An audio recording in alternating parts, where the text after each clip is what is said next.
In December, my businesses generated £1,700,000 worth of sales. It's a huge amount of money for a small to medium-sized enterprise business. But December's actually quite a tough month for us. Did we make any money?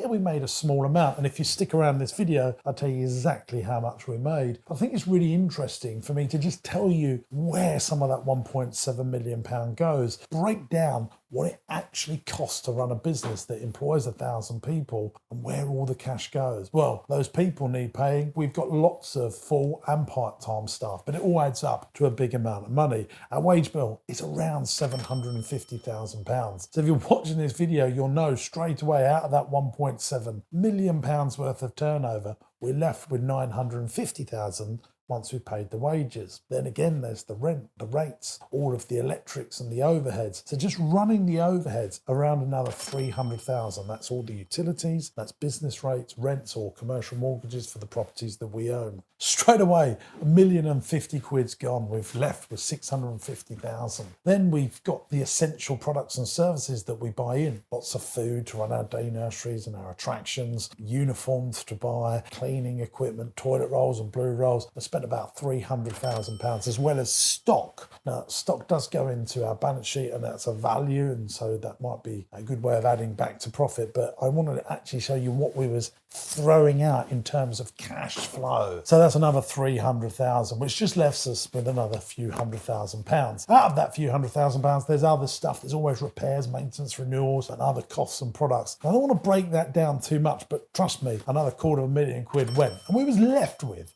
about £45,000 worth of EBITDA. EBITDA is your earnings before your interest, your tax, depreciation, and amortization. We made a small profit in December, and you might be thinking, well, £45,000 worth of EBITDA for a single month is really good. It is good, but it's not good on a £1.7 million turnover. We need to be rocking that up more so that we can use our EBITDA for R&D, reinvestment. Well, it's only 45,000. You know, you could have had a few extra bills and you could have easily slipped into a loss. And I'm consciously aware that in April, wages are going to go up, inflation's still here. So we need that really strong EBITDA to make sure that we can afford to do all of our business running costs and continually reinvest. Because if we're not investing in the company, we're going to lose our people, because our people want further opportunities. So I've always got this constant pressure of making sure that I'm building the company and building a company that's super safe with really predictable cash flow. Now, my business to a certain degree is still seasonal. Now, when I started out, I had chains of indoor play centres. They made all of their money in the winter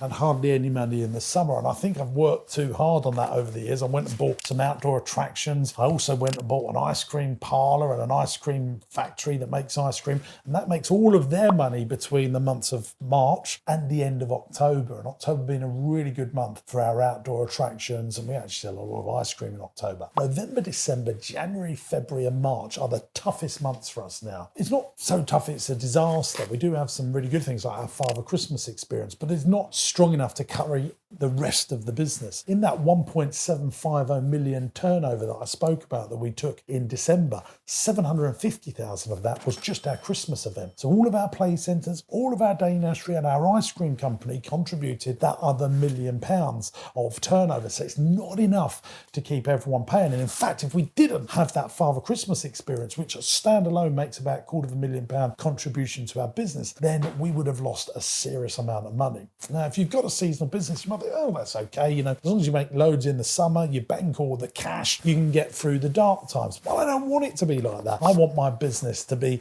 generating closer to £2.5 million worth of turnover every single month. That gives us enough to do bonuses, invest in our business, and always have strong cash flows. If you're watching this video and you've got a seasonal business, let me tell you what I'm doing to repair the broken parts of my business, i.e. repair the winter seasonality of my business. Stage number one is open more day nurseries and more indoor attraction businesses. Now, I've got 10 family entertainment centres and 11 day nurseries. If I have a few more indoor attraction businesses, that means we're going to have more stronger cash flow in the winter. winter, pretty much how it used to be when I started my career. I've gone too much outdoor, too much in the summer. So I'm looking to acquire some more of those types of businesses. I need to get Rossi, our ice cream company, that really, it's disastrous. Like January, we took 25 grand. If you go to August, we might do 350,000 of revenue. Can you see the massive scales of difference in turnover? 350 grand in August and 25 grand in January. It's just horrific. So what we're doing is we're bolting on other products and services to create Rossi into a food service business to supply our own business. Now, we spend about £1.5 million a year on food service products like cakes, bakery products, chips, chicken nuggets, blue roll, toilet roll. We're bringing that all in-house through Rossi, and we've already started the process of that, selling all this stuff, which has a lower gross profit, but it's going to be able to pay the wages for all of our staff so that Rossi doesn't lose loads of money in the winter. If we could get it to break even, that would be a huge boost. And I actually think we can get it turning into a profit. Teddytastic is one of my businesses that's now 6 years old.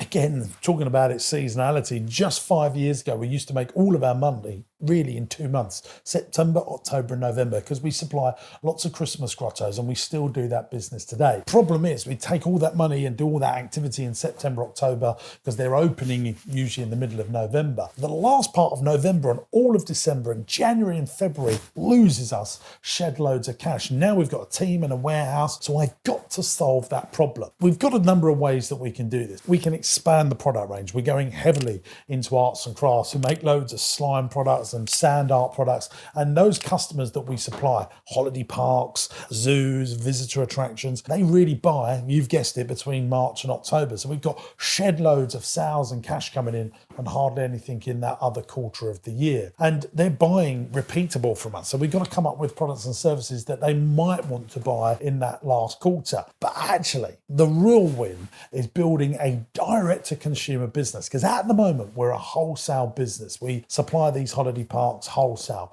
but we're missing that huge November, December toy business that Amazon, eBay and Etsy are aplenty. So we've employed someone now to be our head of direct-to-consumer. We're building a new funky website, uploading on Amazon, eBay and Etsy so that we can benefit from a big truckload of cash coming in on that last 2 months of the year. So then we've only really got to worry about January. Now, I don't mind worrying about 1 month of the year that loses money when the other 11 are contributing. If there's any other types of videos you'd like us to make, hit them in the comments below, because really there's so many of you commenting now and we really get some great ideas from you, and we want to be here to serve you to make great videos to help grow your business. There's another way that you can really grow your business. Come along to one of my seminars. I'm running multiple seminars throughout the year. They're a few £100 each. We're doing one on buying companies, one on marketing, one on business in the round in general, and one on property. So I'd love to see you at one of my seminars. You can buy your tickets at jamessinclair.net. They're great value for money. I'm sure you'll like them. Hopefully I'll see you at James Sinclair seminar really soon to grow your business.